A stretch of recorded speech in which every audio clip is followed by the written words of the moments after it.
السلام علیکم معزز قارئین کرام کو اپنے معلوماتی چینل دا ہسٹری ہب میں خوش آمدید کہتے ہیں۔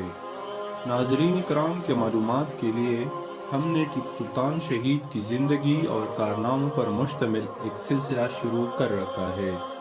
جس میں ہم نے ٹیپو سلطان شہید کے مشہور معرکوں کا احوال جاننے کی کوشش کی ہے۔ ناظرین سے درخواست ہے کہ چینل کو سبسکرائب کریں اور آخر تک ہمارے ساتھ رہیے۔ معزز قارئین، اپنے آخری عہد میں ٹیپو سلطان معاملات کو سوچے سمجھے بغیر جلد بازی سے فیصلے کرنے لگے تھے اور کسی خیرخواہ کا مشورہ نہیں سنتے تھے، اس لیے مملکت کے اکثر معاملات برابر درہم برہم ہوتے جا رہے تھے۔ اس زمانے میں انہوں نے مختلف سمتوں کو قاصد روانہ کر کے ایک خطرناک اقدام کیا، جس کے نتیجے میں سلطنت خداداد کو وہ روز بد دیکھنا پڑا کہ سارا ملک اجنبی قوموں کے تسلط میں چلا گیا۔ اس سال سلطان نے والی کابل زمان شاہ کے پاس تحائف و ہدایہ دے کر دوبارہ اپنے نمائندے بھیجے۔ اپنا ایک اور ایلچی کچھ کے راجہ کے پاس ٹیکہ لانے کے لیے روانہ کیا۔ ایک اور شخص کو کثیر تحائف اور قیمتی خلعتیں دے کر خلیفہ روم کے پاس روانہ کیا۔ اس زمانے میں مورس بندر سے کچھ فرانسیسی مورسیو سیبو کی سرکردگی میں پٹن آئے، چونکہ انگریزوں اور فرانسیسیوں کے درمیان باوجود اس کے کہ دونوں عیسیٰ علیہ السلام کے مذہب کے پیرو ہیں، ہمیشہ سے جنگ ہوتی رہی ہے۔ اس لیے مدراس کے انگریز ان فرانسیسیوں کی پٹن میں آمد اور مختلف ممالک کو سلطان کی سفارتوں کی روانگی سے تشویش میں پڑ گئے کہ کہیں ٹیپو سلطان فرانسیسیوں کی ترغیب و حمایت پر بلاد کرناٹک اور حیدرآباد پر فوج کشی کا ارادہ نہ کرے۔ چنانچہ انہوں نے باہم مشورہ کر کے سلطنت خداداد کا یکسر خاتمہ کر دینے کے لیے ان خبروں کو بہانہ بنا لیا اور حیدرآباد کے مشیر الملک اور میر عالم کی تجویز پر ان واقعات کی اطلاع مارکویس ویلزی کو کلکتہ لکھ کر بھیجی۔ یہ مہم پسند انگریز لارڈ ایسی فتوحات کے لیے پہلے سے بے چین تھا اور سلطنت خداداد کے اندرونی انتشار سے بخوبی واقف تھا۔ ان اطلاعات پر اس نے فوراً ہی حملے کا عزم کر لیا۔ لارڈ ویلنگٹن نے سلطنت خداداد پر لشکر کشی کا ارادہ کر کے 4000 سپاہی جہاز پر چڑھائے اور کلکتہ سے روانہ ہو گیا۔ وہ جنوری 1799 میں مدراس آ کر اترا۔ مدراس پہنچ کر اس نے سارے لشکر کو جمع کیا اور اسے جنرل ہارس کی کمان میں سریرنگ پٹن کی طرف روانہ کر دیا۔ ان دنوں حیدرآباد میں بھی انگریزوں کی ایک فوج ٹھہری ہوئی تھی۔ اس فوج کو حیدرآباد کے دیوان مشیر الملک نے ناظم حیدرآباد کے سابق رفیق و معاون مصیر ریمیو فرانسیسی کے قائم مقام پر مورسیو پیرون کی جمعیت کو شکست دینے کے لیے بلا رکھا تھا۔ ان کے علاوہ بنگالہ کے 2000 سپاہیوں کی ایک جمعیت بھی وہاں حسین ساگر کے علاقے میں پہلے سے مقیم تھی۔ ان کے کماندار کرنل رابرٹ اور کرنل ڈالر نے مدراس کے احکام کے مطابق ان فوجوں کو سامان جنگ سے لیس کیا اور مدراس کی طرف لے کر روانہ ہو گئے۔ حیدرآباد کا سپہ سالار میر عالم بھی 8000 سواروں اور دوسرا ایک سردار روشن رائے 6000 جوانوں کو لے کر، جو متوفی مصیو ریمیو کی تربیت یافتہ تھے، آنگل کے راستے روانہ ہوئے اور بدیل گھاٹ کو عبور کر کے پنگٹ گیری سے گزرتے ہوئے گوڑیاتم کے قریب انگریزی لشکر سے جا ملے۔ یہ تمام فوجیں جب جنگی ساز و سامان کے ساتھ جمع ہو گئی تو لارڈ ویلنگٹن نے سلطان کو 2-3 خط لکھ کر ان نووار فرانسیسیوں کو پٹن میں متعین انگریز نمائندوں کے حوالے کر دیا جائے اور ساحل سمندر کے قلعے یعنی کوڑیال بندر اور منگلور وغیرہ کی مستاجری جو جہازوں کی گزرگاہ پر ہے، انگریز سرداروں کے نام کر دی جائے۔ جب پٹن سے اطمینان بخش جواب موصول نہیں ہوا تو لارڈ ویلنگٹن نے لشکر کو سلطنت خداداد پر حملے کا حکم دے دیا۔ قارئین کرام، حسب الحکم جنرل فلائی سواروں کے سپہ سالار اور جنرل پرچیز سولجروں کے سپہ سالار نے 7 فروری 1799 کو حدود سلطانی کی طرف کوچ کر دیا اور منزل طے کرتے ہوئے یہ لشکر ابنور گڑھ کے راستے سے ترپانور سے گزرا اور رائے کوٹا کے نواح میں پہنچ کر اس نے اپنا کیمپ لگا دیا۔ ناظرین کرام، جب حملہ آور حدودی سلطنت میں داخل ہو گئے تو دربار کے اہلکاروں نے سفن سازی کر کے سلطان سے معاملے کی اہمیت کو اس طرح گٹھا کر پیش کیا کہ انگریزوں کی فوج حیدرآباد کے چند بانکوں اور لپوں کے ساتھ آ رہی ہے اور یہ سب 4-5 ہزار سے زیادہ نہیں ہے، اور پونا کے مرہٹا سرداروں نے ان سے اتفاق نہیں کیا ہے۔ سلطان نے مطلع ہو کر پرنیا میرماہ حضور سے رخصت ہو کر انگریزوں کے مقابل آئے، لیکن ایک ہی مقابلے میں ان کے سوار منتشر ہو کر رائے کوٹا کے مغرب میں 2 کوس کے فاصلے پر ایک جنگل میں پناہ گزین ہو گئے۔ انگریز سواروں کے رسالوں نے پیش قدمی کر کے صف آرائی کر لی اور سلطانی فوج اس لشکر کے اطراف چابے مارنے لگی۔ انگریز جنرل نے قلعہ منگل کے مقام پر 4 دن تک قیام کیا اور حملے کی تیاریاں کر کے 6 شوال کو وہاں سے آگے کوچ کیا۔ جس وقت انگریزوں نے انیکل میں کیمپ لگایا تو سلطانی فوج کے قذافوں نے جرأت کر کے غنیم کے منقلہ پر حملہ کر کے اس کے ایک جوک کو تہہ کر دیا۔ اس بہادری پر میر میرا سے جو غداری پر تلے ہوئے تھے، ان کو بجائے تحسین و آفرین اور انعامات کے لعنت ملامت اور گالیاں ہی کانی پڑی۔ اس کو کیا پڑی تھی کہ اپنی جان جوکوں میں ڈالتا۔ چنانچہ یہ مجبور بے بس سپاہی اور سوار غنیم کے لشکر کے آس پاس منڈلاتے رہے، بلکہ صحیح معنوں میں اس کا بدرقہ بن کر راستہ ناپتے رہے۔ ناظرین کرام، جب سارا لشکر سلطانی جھنڈوں کے نیچے جمع ہو گیا اور سلطان کو غنیم کی بڑھتی ہوئی یلغار کا علم ہوا تو انہوں نے دارالسلطنت سے کوچ کیا اور چن پٹن کے میدان میں خیمہ گاہ لگوا دی۔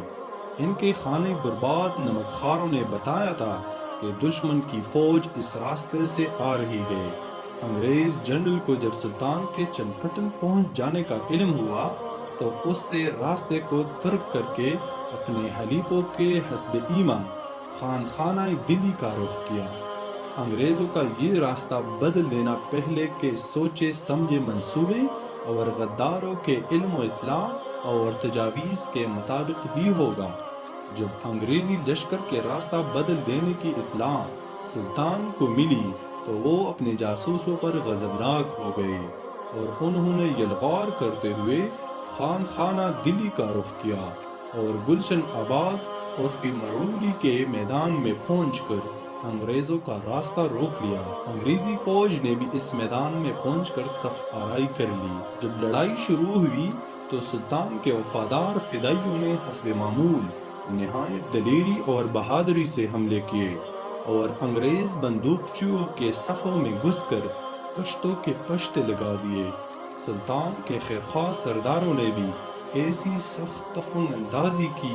کہ ایک دشمن کی بڑی جماعت کو خاک خون میں لٹا دیا اور ان کی جمعیت کو منتشر و پراندہ کر دیا۔ معزز قارئین، انگریز سپاہیوں نے بھی کوتاہی نہیں کی، انہوں نے بھی گولیوں کی بوچھاڑ کر دی، مخالفوں کے سینے چلنے کر دیے۔ اس موقع پر دونوں فریق برابری کا مقابلہ کر رہے تھے، بلکہ سلطانی لشکر کا مخالفوں پر کچھ دباؤ بڑھتا ہی جا رہا تھا۔ اس وقت نقشہ جنگ کو ملحوظ رکھ کر سلطان نے ایک ماہر جرنیل کی طرف بروقت اپنی سوار فوج کو آگے بڑھ کر دشمن پر حملے کرنے کا حکم دیا، لیکن وائے بدنصیبی کہ سوار فوج کی کمان قمر الدین خان کے ہاتھ میں تھی، جو ایک تجربہ کار اور نڈر کمانڈر تھا،